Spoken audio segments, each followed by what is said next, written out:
Assalomu alaykum dasturchilar. Bugun sizlarga sun'iy intellekt orqali kodinglarni qanday qilib xavfsizligini tekshirish, xatolarini tekshirishni ko'rsatib o'taman. Buning uchun biz Python dasturidan Code Analyzer B dasturini yuklab olishimiz kerak bo'ladi.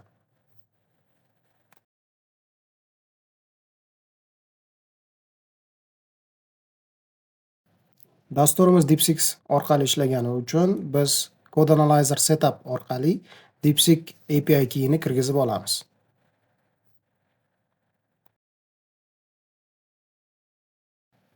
Code Analyzer Analyze chiziqcha hash orqali biz o'zimiz kerak bo'lgan, ya'ni dastur qanday ishlashi mumkin bo'lgan panelni olamiz. Ya'ni dastur qanaqa ishlashini bilib olamiz. Endi biz Code Analyzer Analyze deb yozamiz va GitHub repository linkimizni joylashtiramiz.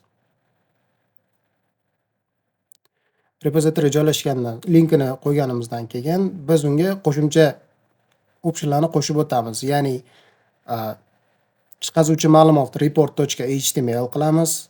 Format HTML formatda bo'lsin deb yozamiz va tilini tanlashimiz mumkin. Agar tanlamasak, u ingliz tilida bo'ladi. Biz o'zbek tilini tanlaymiz. Va enterni bosamiz. Bu yerda dastur ishga tushadi. Bu yerda analyzer deb yozishimiz kerak edi, lekin analyze bo'lib qolibdi. Shuning uchun code analyze'da analyzerga o'zgartirib olamiz. Va dastur ishga tushdi.